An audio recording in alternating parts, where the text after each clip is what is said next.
Olá, eu quero cumprimentar você com a paz do Senhor. O assunto que nós vamos tratar nesse vídeo de hoje é um assunto de inteira importância para o seu ministério. É o assunto que nós vamos entender como ter a presença de Deus e a bênção de Deus no nosso ministério. Tem muitos ministérios por aí que não tem mais a presença de Deus e também não tem a bênção de Deus. Mas como eu posso conservar, como eu posso ter a presença de Deus e a bênção de Deus sobre o meu ministério? Eu quero tomar por base o livro de 2 Crônicas, capítulo de número 17, o verso de número 3, 4, 5 e 6. Ali fala da história de Josafá, esse rei que reinou sobre as terras de Judá durante 22 anos. E o mais interessante é que ele tomou algumas atitudes que trouxeram a presença de Deus para a liderança dele, trouxeram a bênção de Deus para o seu reinado ali naquela localidade de Judá.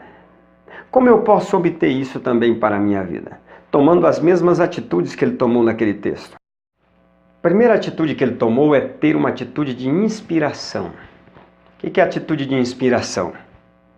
É você olhar para pessoas que andaram com Deus e dizer, poxa, fulano andou com Deus, a presença de Deus marcou o ministério de fulano. É tirar exemplo de pessoas que foram bem-sucedidos, tirar exemplo de pessoas que andaram com Deus. No caso de Josafá, ele tirou o exemplo da vida de Davi. E a Bíblia diz que ele andou nos primeiros caminhos de Davi. Os primeiros caminhos de Davi foi quando Davi estava vivendo o auge da sua comunhão com Deus. Os momentos bons da vida de Davi. Ele então resolve olhar para tudo isso e tirar dali inspiração para a sua liderança. A Bíblia está recheada de exemplos de heróis da fé que andaram com Deus, que têm princípios valorosos para nos ensinar de como nós devemos fazer a obra de Deus. Segundo princípio que ele andou, segunda atitude que ele tomou, é a atitude de ter uma intimidade com Deus. O texto sagrado diz que ele buscou o Senhor, Deus de seus pais. É interessante que não basta apenas olhar para os heróis da fé, não basta apenas olhar para alguém e ver a história bem-sucedida e colocar tudo aquilo que ele fez em prática. Porque tudo aquilo que ele fez porque tinha uma comunhão com Deus. Você precisa ver o que Deus pode fazer através de um homem. E eu acho interessante uma história que contaram acerca de Moody. E alguém falou para ele dizendo o seguinte, olha, vocês ainda vão ver o que Deus pode fazer através de um homem. E Moody disse, eu serei este homem. É interessante que Deus pode fazer coisas extraordinárias através de um homem, mas um homem que tem intimidade com ele. Um homem que busca a sua face. E buscar a face de Deus não é fácil.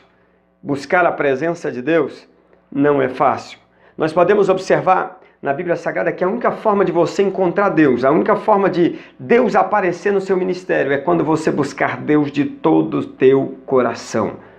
Jeremias, capítulo de número 29, verso 13, diz assim, buscar-me-eis e me achareis, quando me buscardes de todo o vosso coração. Você precisa ter intimidade com Deus. Você precisa ter uma vida de inspiração, mas precisa também ter uma vida de intimidade com Deus para que o ministério seja bem-sucedido.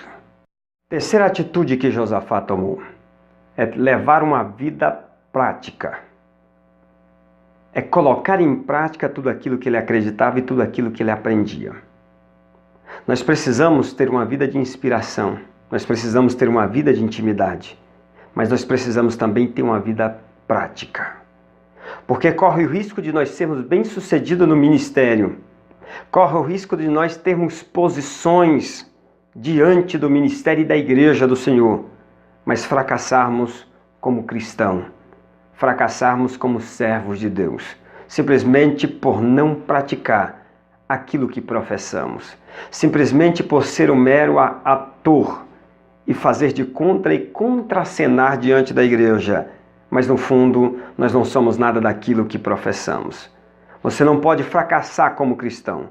Se você quer ter um ministério bem-sucedido, se você quer ter a presença de Deus e a bênção de Deus no seu ministério, você precisa colocar em prática aquilo que você está aprendendo, aquilo que Deus está ensinando através de outras pessoas, aquilo que você está aprendendo na intimidade com Deus. Você precisa colocar em prática tudo isso em nome de Jesus. Quarta e a última atitude que Josafá tomou para ter um ministério marcado pela presença e a bênção de Deus. O verso de número 6 diz que ele exaltou no seu coração andar nos caminhos do Senhor. A palavra exaltou, talvez ela tenha uma conotação para nós, um significado para nós de exaltação, de orgulho, de soberba, mas nesse texto significa que ele colocou acima de qualquer coisa dentro do seu coração, andar nos caminhos do Senhor. Isso é chamado de vida de propósito. Ele tinha um propósito na vida dele, andar nos caminhos do Senhor. Acima de qualquer coisa, ele andava nos caminhos do Senhor. Ministério bem-sucedido, ministério que tem a presença do Senhor, tem esse propósito. Acima de qualquer coisa, eu quero andar nos caminhos do Senhor. Se me der a oportunidade, eu estou andando nos caminhos do Senhor. Se não me der a oportunidade, eu continuo andando nos caminhos do Senhor. Se acontecer o milagre, eu ando no caminho do Senhor. Se não acontecer o milagre, eu continuo andando no caminho do Senhor. Porque acima de qualquer coisa, eu tenho o propósito de andar no caminho do Senhor. Se você quer ter um ministério bem-sucedido, se você quer que a presença de Deus, a bênção de Deus esteja no seu ministério, então tenha uma vida de inspiração. Aprenda com os servos de Deus que andaram com Deus. Tenha uma vida de intimidade, busque a face do Senhor. Tenha uma vida prática, não fracasse como cristão, mas aquilo que você professa é aquilo que você pratica. E coloque acima de qualquer coisa no seu coração, andar nos caminhos do Senhor. Então você terá um ministério recheado de bênção, recheado de vitória e da presença de Deus. Você será bem-sucedido. Que Deus te abençoe. Que Deus abençoe a sua casa e também a sua família, em nome de Jesus.